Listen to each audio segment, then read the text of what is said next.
villages around the Volta region of Ghana, and we do that through medical care and public health education, and we have for the past 4 years.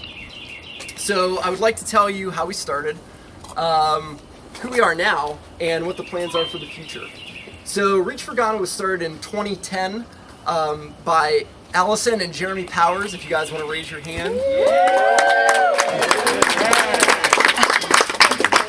And one other medical student, Albert Dua, who could not make it tonight, but they were all first-year medical students when they formed the organization. And the first year's trip consisted of 14 medical students, as well as one Ghanaian doctor that works here and also helped out. But most of the physicians that were used that first year, we actually had to pay to come to clinic and work the clinics. So, fast forward to today.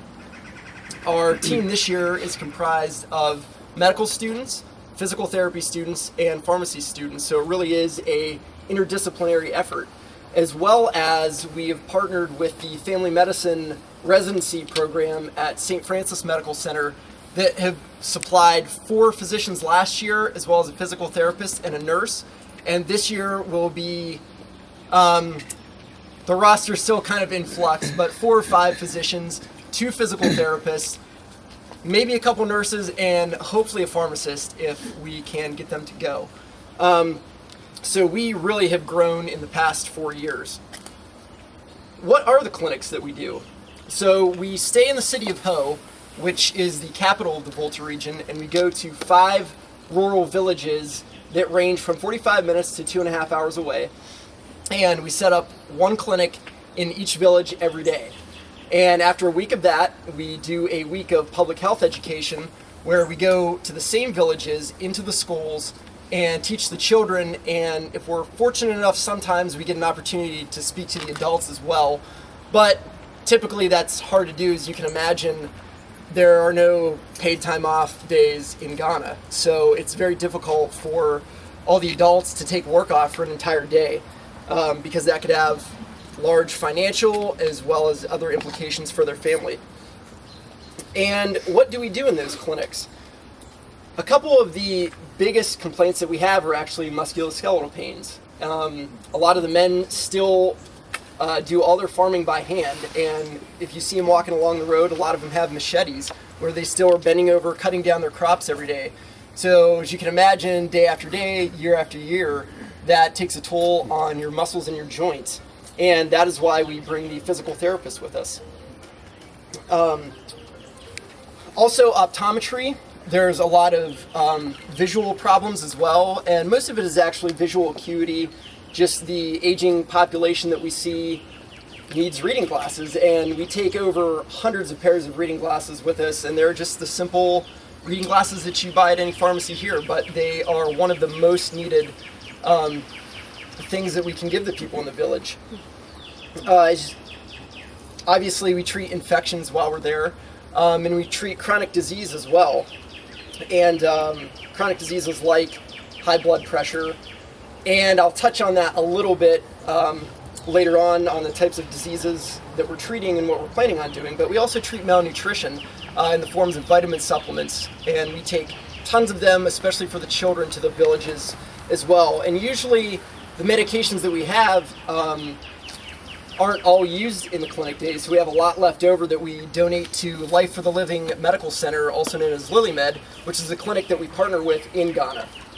So we donate the medications to them once we leave the country. We could not operate, as I said before, without our donations. Monetary donations, equipment donations, medication donations, and we've been fortunate enough for the past 4 years to have our $12,000 to $13,000 of medications donated by a contact that we have in Ghana. They're the Irani brothers who have a connection to one of the physicians here at MCV.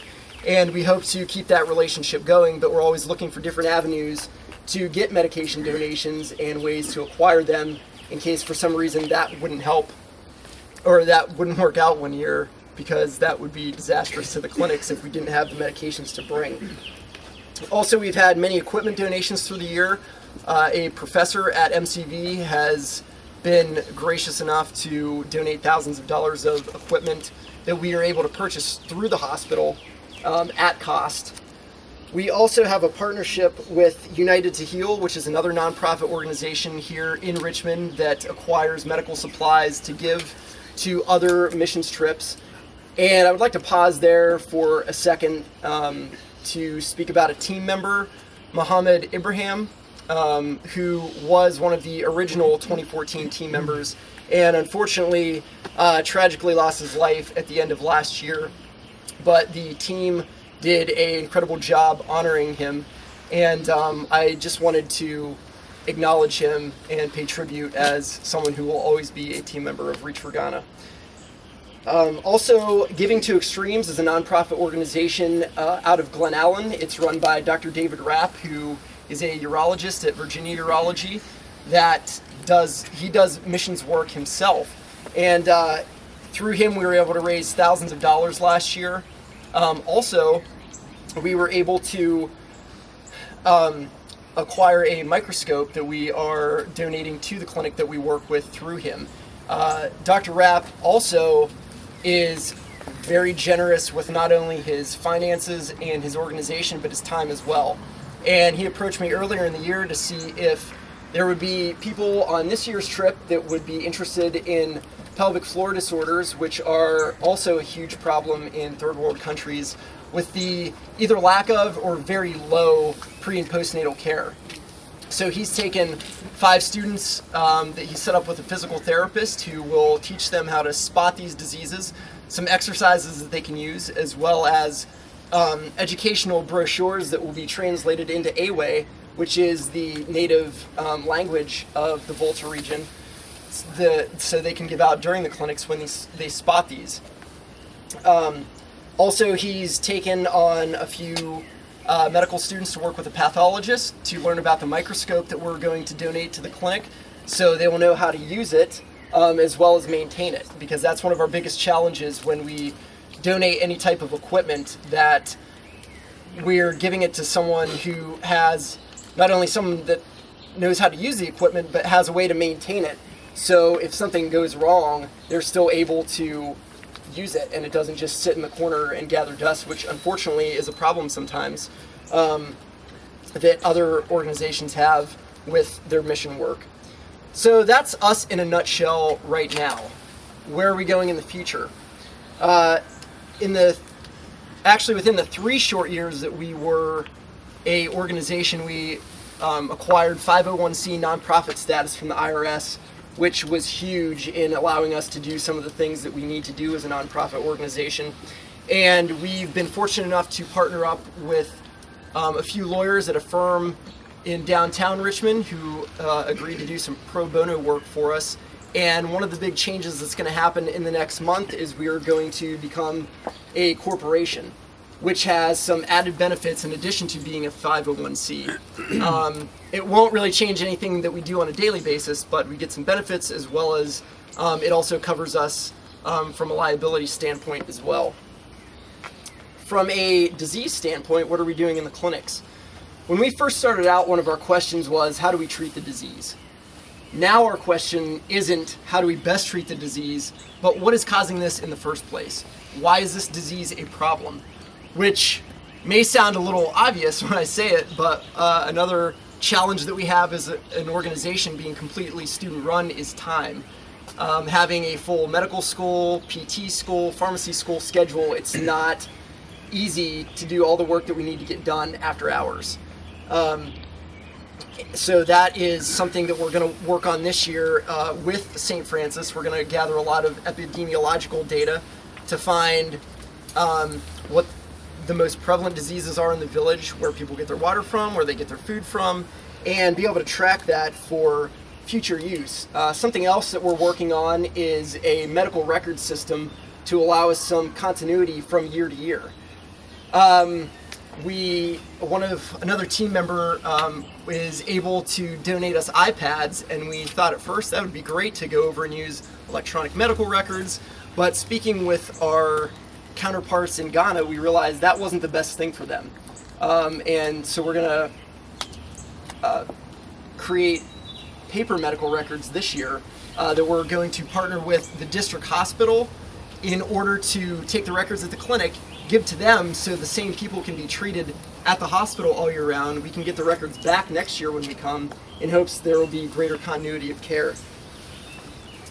Giving to Extremes, as I mentioned before, Dr. Rapp does his surgical missions work, and hopefully with the work of the students this year that are going to help identify the pelvic floor disorders, Giving to Extremes is willing to set up surgical missions there in the future to go perform the surgeries, which would be just tremendous because the only way that we can treat disease right now is through medication, really. Another focus that we're going to have is on the villages.